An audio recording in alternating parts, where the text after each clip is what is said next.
प्रेम की प्राप्ति का उपाय है भगवत सेवा, ठाकुर जी की सेवा। हरि सेवा करो।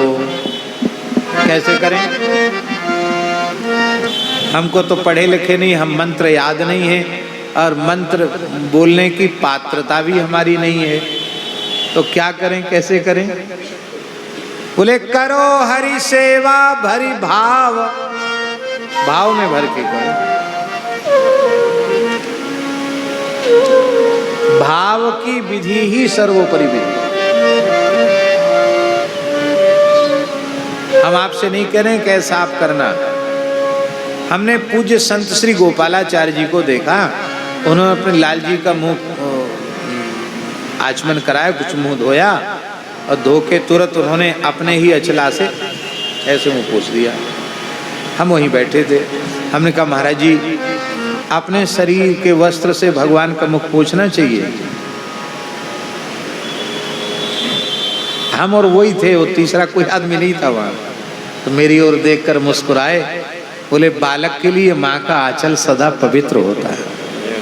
क्या कहा? बालक के लिए माँ का आंचल सदा पवित्र होता है। बड़े भाव में भर के कहा उन्होंने, बस हमको समाधान हो गया।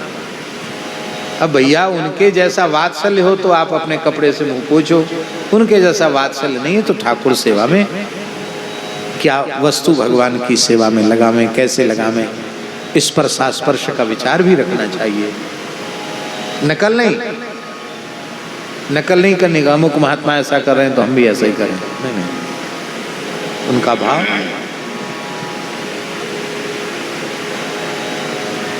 एक भोले महात्मा थे, तपसी जी की छावनी अयोध्या जी, बहुत भोले थे, बड़े नाम जापक थे और इतने बड़े नाम जाप 24 घंटे में एक बार खिचड़ी लेते थे और एकादशी को ठाकुर जी को दूध पिलाते थे और बाकी समय ठाकुर जी को खिचड़ी। और खिचड़ी बाबा कैसी बनाते? एक सिगड़ी चिता के और अपना बड़ा लोटा, पीतल का लोटा, वो धर देते, सरयू जी का जल, और उसी में दाल चावल रामरस हल्दी सब डाल के और उसी में शालिग्राम जी को भी पधरा देते हैं। बताओ, आप लोग कथा सुन के ऐसा मत करना। और कहते महाराज हम तो सरयू जी जा रहे हैं, माला फेर के आएंगे, टाइम लग जाएगा, देखना खिचड़ी जल ना जाए, लग ना जाए, ठीक से बन जाए। चूल्हा भी, सिगड़ी भी ठंडी हो जाती, खिचड़ी सिद्ध हो जाती। और आश्चर्य ये था स्वामी जी, वो शालिग्राम जी ऊपर आ जाते।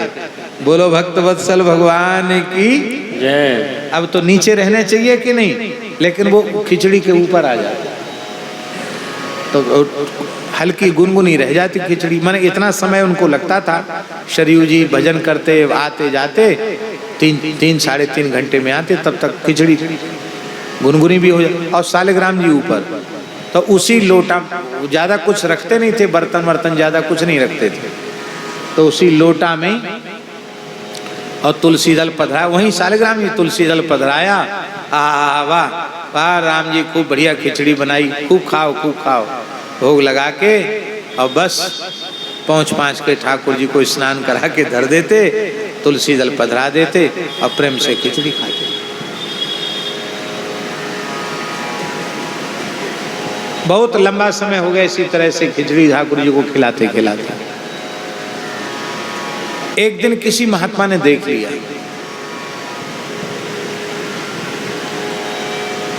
क्या देख लिया?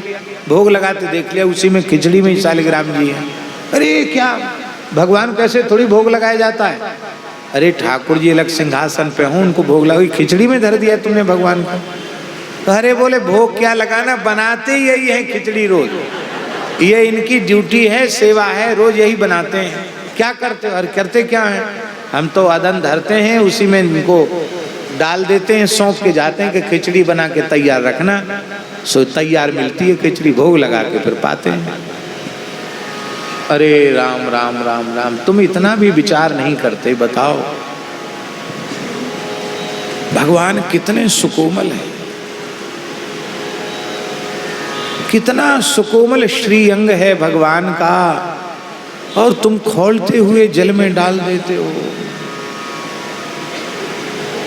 श्रीअंग में फफोले आ जाएंगे, अरे राम राम, नमक में, हल्दी में। अरे ये कोई भजन है? अरे एकदम महामूर्ख हो तुम, तनिक भी तुम्हारे मन में विचार नहीं आया। इतना सुनते ही महाराज वो खड़े थे, खड़े के खड़े पछाड़ खा के गिर गए, बेहोश हो गए।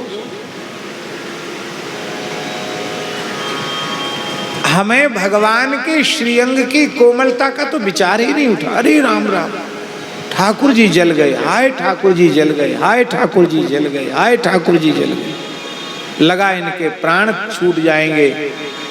तब संतों ने कहा कि माखन और कपूर शालिग्राम जी को लेप कर देते हैं, ठीक हो जाएंगे। ठाकुर जी ने कहा बाबा हम बिल्कुल ठीक हैं, हमें कोई आँच वाँच नहीं है हमारे लगी, और हमको तो संतोष ही तभी होता है जब तुम खिचड़ी इसी तरह से बनाओगे, खिलाओगे तो ही संतोष होगा। इसलिए उस जिस संत ने बताया था ना, उनको कह दिया कि तुम सवेरे जाके उनको समझा के आओ कि आप जैसे बनाते थे, जैसे भोग लगाते थे, उसी में ठाकुर जी राजी हैं। खैर उन्होंने ऐसा फिर दोबारा किया नहीं, लेकिन वे संत जाकर बोल कर आए कि नहीं नहीं, आप ऐसे ही उनको भोग लगाया कर, ठाकुर जी आपसे इसी में राजी हैं। कहने का आशय ये है कि भावग्राही जनार्दना, भगवान भावग्राही हैं, भाव को ग्रहण करने वाले हैं भगवान। तो भाव पूर्वक उनकी सेवा करो। धरी मेवा, मेवा का अर्थ है कि अपनी संपूर्ण सामर्थ्य भगवान की सेवा में लगा देना चाहिए। सुंदर पकवान मिष्ठान और बड़े भाव से रसयुक्त पकवान मिष्ठान भगवान को भोग लगाओ। और इतना ही नहीं,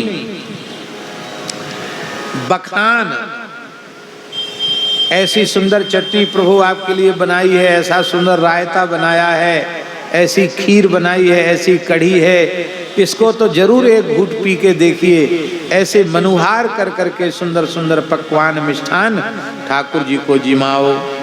माई मेरे श्याम